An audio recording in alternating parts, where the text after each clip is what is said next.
Wildcarding earlier than planned. We've all been there, right? Well, if that's you this week, I'm going to put together a wildcard team in this video. And if you're not on wildcard, these are the players you should be looking to buy over the next few weeks regardless. Now, of course, if you're on wildcard, chip strategy is really important. How are you going to catch up the field around the doubles and the blanks? The key bit of information for those on wildcard right here, right now, is to start rolling transfers after. Build a winning squad, not a winning team. Think of your 15. Think of game week 31, which is a blank. Think of how you'll still bench boost. You can still get to a very good wildcard team this week and have the same chip strategy, bench boost 33, free hit 34, as the vast majority of engaged managers out there. This season, there's a very clear route, obvious chip strategy, and most like me will wildcard 32.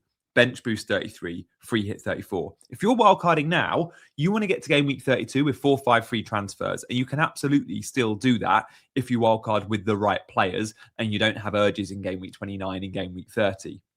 Now, game week 31 is, of course, a blank game week. So the first decision you've got to make on wildcard, are you going to be free hitting in 31 or not? If you're free hitting in 31, you can afford to go triple Arsenal and triple City and have a Palace player. If you're navigating 31, however, without a free hit, which I think I would do on wildcard, and you're saving your free hit till 34, you've got to be careful on the amount of Arsenal and City players you commit to, and there's nothing wrong with that. That's absolutely fine. So in this video, we'll go through that strategy, that you would not be using a chip in 31 and you would be free hitting in 34. Let me just give you a word on 33 and 34, guys. 33 is a large double game week. Many are going to be using a chip then. You cannot have a good team in 33 and in 34. You're going to need a wildcard or free hit in one of those weeks in an ideal world. For me, I'd save your free hit till 34 because if you have a good team in 33, you're going to have a lot of blankers in 34. You're going to need to free hit them, or you free hit in 33 if you want to, and have a team that covers you for 34. But I like the use of bench boost in that large double. So look, that's where we're at with chip strategy. I'll do a video on specifically just chip strategy maybe in the coming days. So do hit that like and subscribe button if you want to know more from this channel with chip and all of that chat. But look, the pros and cons of an early wildcard I think are pretty obvious, right? If you've got loads of fires you need to put out, no harm in doing it now. The biggest con, and obviously there's points on the table now between now and game week 32. When everyone else is wildcarding in 32, there's still lots of games to be played and points to be had. You can get all those players you want in right here, right now. The biggest con is you'll be playing catch up in 32, which is why you need to start rolling 4-5 free transfers to get to 32 and still be able to create a similar team to wildcarders, which I think you can probably do. So look, let's have a look at what that team looks like. And to help us form that team, this is the ticker from Scout, and I've just filtered it by attacking difficulty until the blank, until 31, just the next four. Fulham, right at the top of the ticker. Liverpool, Bournemouth, Man City. You are about to see Fulham, Liverpool, Bournemouth and Man City players in this draft. Fixtures are so important. What we're not going to see is Chelsea players. Would you be going João Pedro or Palmer on a wild card? Chalobah? No, absolutely not. Right at the bottom of the ticker there. Would you go with too many Arsenal players? Perhaps not. Perhaps we're going to be a little bit lighter than Arsenal because of that 31 blank in mind. So we've all got triple Arsenal because they've just had a double. Maybe a wild card, and the wild card team you're about to see doesn't involve triple Arsenal. It involves double Arsenal, to be fair. So look, let's get cracking with what that team looks like. And guys, I would love your comments on this. Most of you won't be on wildcard, but I'm really hoping this video is of use just to know where that wildcard template will be moving towards and what players you might want to buy this week.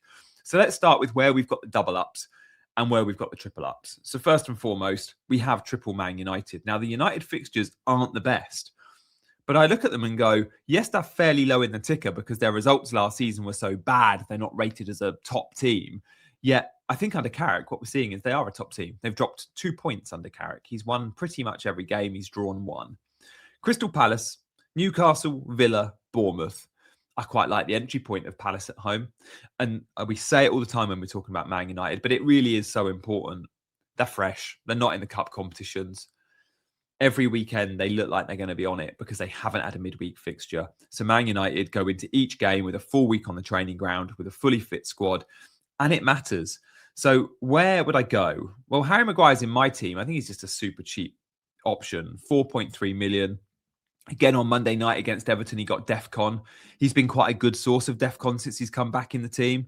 Like we've seen a fair few DEFCON performances now. Like he got 10 against Everton, but he also got 10 against Fulham.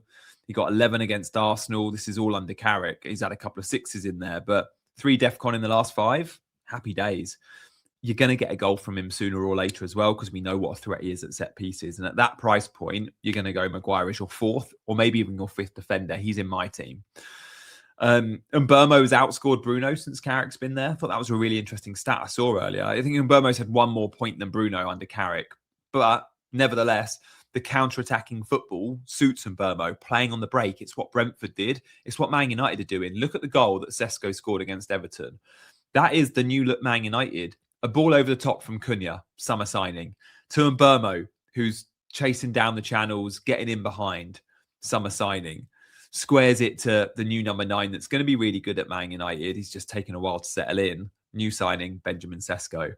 The three of them combining for a goal. It was the sort of football we're going to see under Carrick. It was a little taste of sign of things to come. That's how Man United can hurt you. And Burmo's always going to be on that last man to get him behind. So I'd go with him at 8.6. And then Bruno Fernandes is still going to be the talisman in that team. Quiet against Everton, but you're going to get open play goal threat like you didn't under Amorim. And you still get the penalties and the set pieces and the 90 minutes. Sure, you lose some DEFCON with him playing higher up, but you're going to get way more goals. And I look at the Man United fixtures and I go, yeah, okay, on paper, you could argue they're a little bit tough, but I like Palace as an entry point, and I still see goals in all those games. They'll score versus Newcastle, Aston Villa and Bournemouth. Difficult games, hard to predict who wins them. But you'd go, Man United are probably going to be favourites going into 3 of the next 4 games, maybe even all 4 of them, because they're in form, and that matters.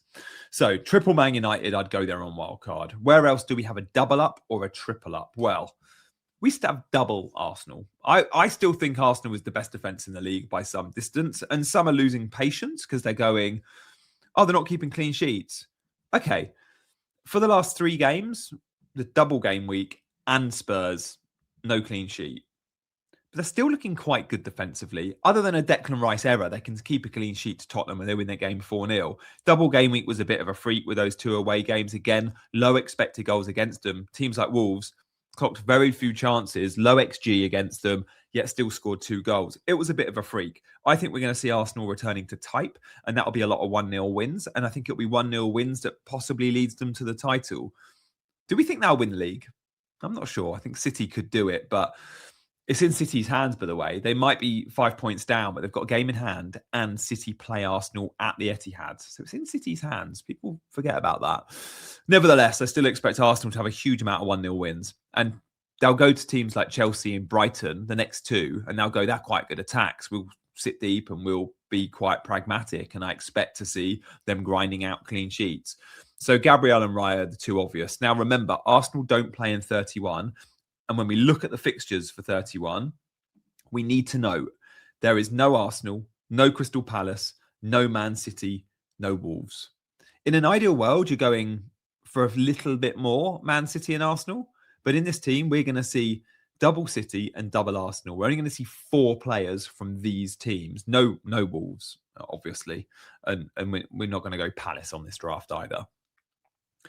One of those players is Raya. So I can afford 4 if one of them's a goalkeeper. Remember, if you have 4 outfield players, come game week 31, you're only going to be able to field 10.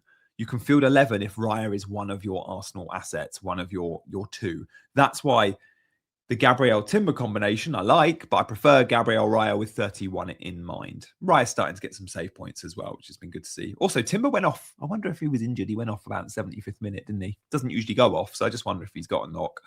So Raya Gabriel, part of 2 of my 4 players that won't play in 31. I could still field an 11 as long as you don't get injuries. But that's why you have to build a squad, guys. This is all about building a 15-man squad because you're going to need to think of bench boost. You're going to need to think of blank game weeks. Yes, you might have some bench pain to get there. That's okay. You don't want to be using transfers on enablers just to field 11 in 31. So double and triple ups. We've had triple United, double Arsenal, and of course, double Man City. We've spoken about me going with 4 players from these 2 teams. I would go Nico O'Reilly. And I know it's a risk because some don't have that appetite for O'Reilly, who some would say, oh, Pep Roulette, he'll lose it. Look, Nico O'Reilly is absolutely first choice, mate. No doubt about it. Nico O'Reilly has missed I think he's failed to start maybe 4 games this season off the top of my head. Maybe 4-ish. And that was over the festive period, off the back out of the festive period. Pep came out and said he needed a rest. He still wanted to play him. O'Reilly's absolutely nailed for me. Playing as a number 8, he's firmly first choice. When he was at left back, he was good. When he was playing alongside Rodri in midfield, he was good. But in the last few weeks, we've seen him number 8, which is why I just couldn't sell the guy, right? Most sold because Aït-Nouri was coming back. But no. He's in Pep's first 11. And as a midfielder, boy, he's getting lots of opposition box touches. He's shooting on sight. If you're on wildcard, you have to pick him. You have to go there. If you want to be a bit more conservative, Mark Guéhi is an option. Mark Guéhi is nothing wrong with him. Like, you're going to get clean sheet points. We forget how good City are defensively. That's still a good defensive team. And again, the fixtures are kind for Man City. Yes, they don't play in 31, but look up until that point. Leeds, Forest, West Ham.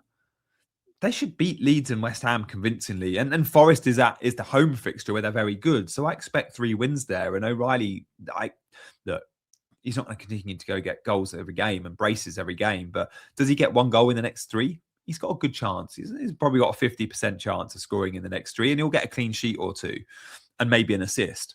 And then Erling Haaland, let's not discuss losing him. He's going to be a captain more weeks than not. I don't like those trying to be too clever backing against Haaland. I just don't see it. I think he's the best player in the game, and I think he's the obvious captaincy candidate the vast majority of the time. Do we have another double or triple up?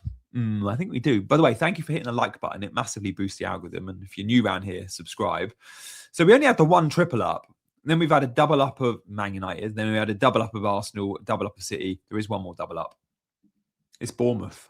Again, let's just look at those Bournemouth fixtures. Sunderland at home, Brentford at home, Man United at home. They are better at home, and they've got 3 of the next 4 at home. Oh, wedged between the best away trip you could probably ask for, going to Turf Moor.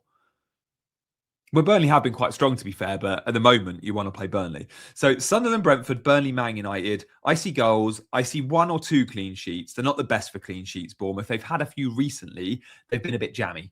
The expected goals against them in games they've kept clean sheets has been very high, and somehow the likes of Hill have been keeping clean sheets, which has been great because so many own him. But against West Ham, I think they had 2.5 XG West Ham. Bournemouth got the clean sheet. Against Everton, big XG. Against Villa, I think fairly big XG. So they're doing all right. They're managing to keep some clean sheets. But Hill, forget clean sheets. You're going to get DEFCON most games. And that's a floor of like 4 points if he does. You're going to get some assists and goals. We've seen that. He's a menace in the opposition box. I like Hill. And then Rayan, the 19-year-old from Brazil they've spent 30 million on, he's come straight into the 11. He's the Semenyo replacement. He's playing on the opposite side on the right, but he is direct. He's fast. He's got a good shot on him. Yes, he's raw and he's a bit unpolished, but so was Semenyo for a very long time. Rayan and the Bournemouth scouting department is incredible, to the point where they lost 3 of their first choice 4 defenders last season. They've managed to replace them. Like Traffer's come in instead of Kirkes. He's arguably just as good, and they've saved a ton of money. We might say the same about Rayan and Semenyo. Early indications suggest Rayan's going to be a baller. He nearly scored goal of the season versus West Ham. He hit the post, but he ran it almost from the edge of his 18-yard box. It was an unbelievable effort. The fixtures are there for Rayan. I'd love to be able to buy him in my team right now. I think he's going to bang. I'd, without shadow of a doubt, be buying Rayan for my FPL team. So, double Bournemouth. The fixtures are there. The upside is there. And I don't worry about Tavernier coming back into the team, that Rayan loses his spot. No, Rayan's Bournemouth's best player at the minute. Adley might lose a spot on the other side, and then they reshuffle. You could even say Rayan playing the other side. But Rayan, for me, is firmly first choice, and I don't have a concern over his minutes. So, the double ups and triple ups, I think we're there. I think now we've just got some Lone Rangers. Oh, no, we don't. We do have 1 more double up. Before we get that double up, guys, let me give you a quick word. Give me 30 seconds of your time. If you haven't already seen, I'm working with HelloFresh. They are awesome. I've been using HelloFresh for weeks now, and I'm loving the meal prep. A family meal is important to me, and I'm getting through it with my daughter. This is me and Gaia cooking dinner the other night. We made the lemon-crusted, pistachio and lemon-crusted cod, which is so, so good. But honestly, I'm so much more confident in the kitchen. You get one of these meal cards, step-by-step instructions on the back, and you get no wastage because you get the exact portions that you need. It's got step-by-step instructions. It's a great activity to do with the kids. So look, scan the QR code for 50% off your first box. Then there's an additional 20% off your further 4 boxes. There's a link in the description. If you want to check it out and you're in the UK, give it a go. I think you'll love HelloFresh. I genuinely, absolutely am sold. I'll leave the QR code on screen, and there is a link below if you want to check it out. So, I said there was another double up, and there is. It's Liverpool. Now, Virgil van Dijk, let's go to first, because he's less controversial one of the pair. One of the obvious defenders to buy right now is Van Dijk. He's showing him in the last couple of months that he's really good for DEFCON as well. I think early in the season, we didn't necessarily see great DEFCON from him. And he got 7 against Forest. But before that, remember, he needs 10. He's had a 13, so he got it.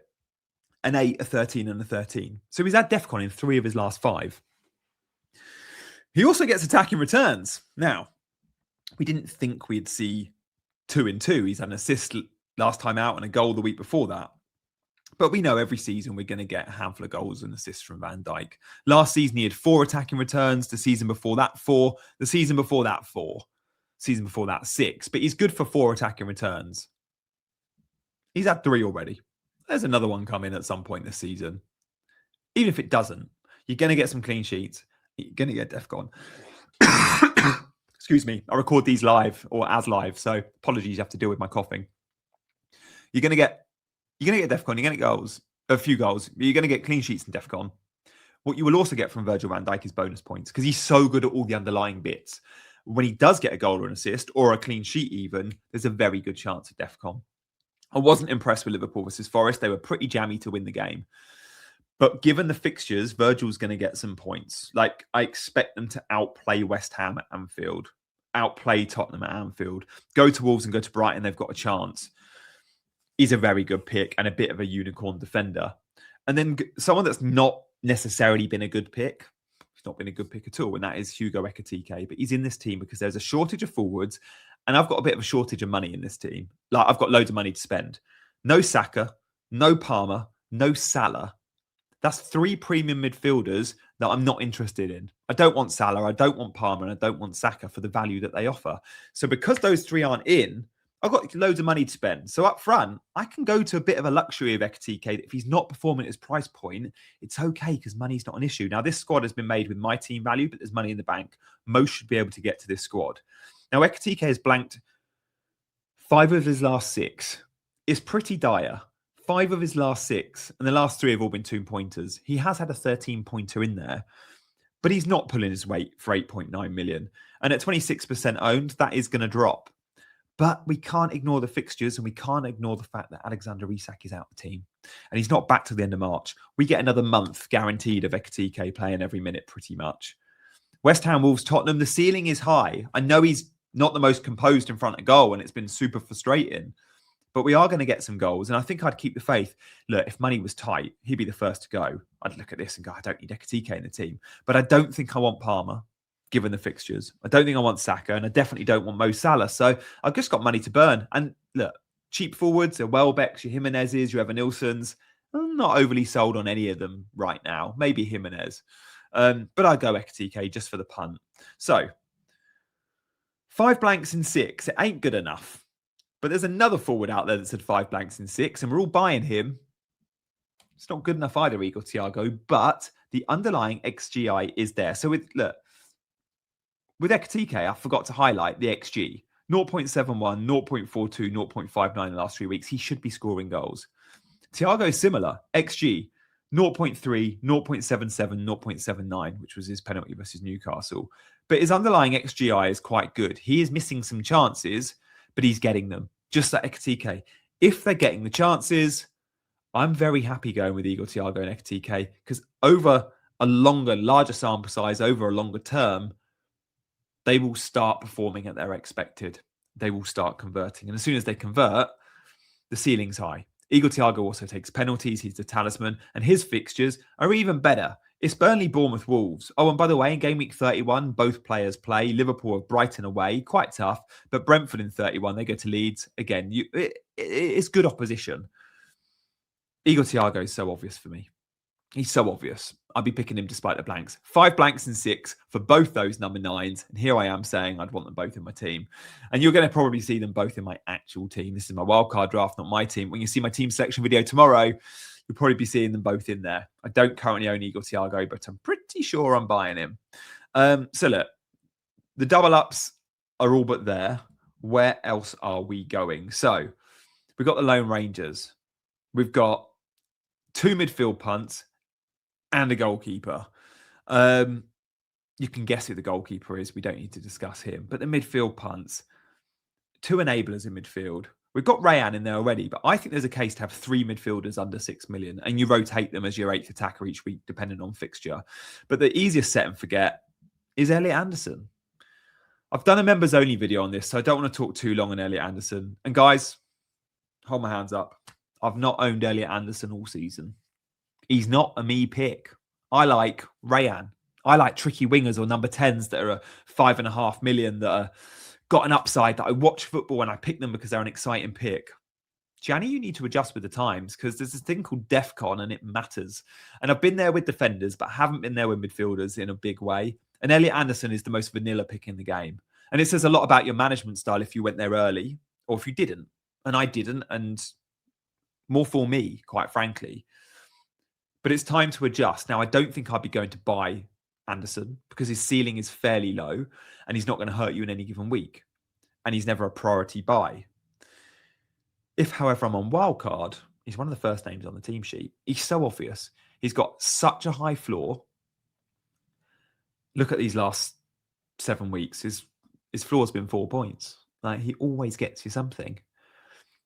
He always gets DEFCON, and with that, he's got a good chance of bonus, and he gets the clean sheet point. Oh, and he's on some set pieces and could be on pens. He's a great pick. Now, worth noting, under the new manager, he did get hooked in the 76th minute. That is the first time we've seen that this season. He's played 90 every week. So let's just monitor that. Although he may have got hooked at 76 minutes, he's still got 19 defensive contributions. No better player for DEFCON in the game. Time to adjust your way of thinking. If you're buying a midfielder at that price point, he should be your number 1. Now, this week, I've got 5.2 to spend on a midfielder. Reluctantly, I'd be going Elliot Anderson. He's never going to hurt you in any given week because his ceiling's quite low. But over time, he hurts you. This season, Elliot Anderson has more points than so many sexy midfield picks at double the price. Honestly, it's a joke. He's in the top 10 for midfielders. He's got more points than Mbermo. He's got more points than Foden and Pedro Neto and Florian Wirtz and Soboslai, Trossard, Cunha, Gakpo, Cherky, all those flair wing. Like, he's a much better pick. He's going to be expensive next year if the points system stays the same. Where else are you going in midfield? Harry Wilson. Harry Wilson. We don't need to discuss Dubravka, but Harry Wilson would be in. Fulham's fixtures are awesome, by the way. Look at these Fulham fixtures. Top of the ticker. Does Harry Wilson get you points versus Spurs, West Ham, Forest? Oh, and by the way, in game week 31, when we all need someone to play, Harry Wilson's got Burnley at home. There's going to be a lot of managers buying Harry Wilson in 31 because they'll look at it and go, I'm selling Semenyo or Declan Rice or Ismail Assar because they don't have a game, right? Remember, no fixture for Palace and Arsenal and City. There's going to be a lot that buy Gordon, home to Sunderland, because you're going to have around 7.5 million to spend, let's say, in that price point. I think it's Gordon and Wilson for me. And as things stand, that could change. Burnley at home is a wicked entry point for a 1 week punt. So look, Wilson would be in my wildcard team. He's been phenomenal value. A really good performing midfielder this season. Again, I said Anderson is top 5 this season. Wilson's 5th best midfielder. Wilson has more points than Rodgers, Enzo, Saka, Anderson, all of them. Wilson's numbers are insane. How many goals and assists do you reckon Wilson's got? Comment below without cheating. How many attacking involvements this season? 15. 7 assists, 8 goals. It's mad. Oh, and by the way, he got defensive contributions against Sunderland as well. He got 16 DEFCON. The man is insane. And he's probably going to be a bigger club. Fulham won't like you saying that, but he's probably going to go to a bigger club in the summer. So that's my wildcard team. If you've enjoyed the video, show it some love. My team selection will be out tomorrow. Stay tuned for that. Thank you for watching. And check out HelloFresh if you fancy.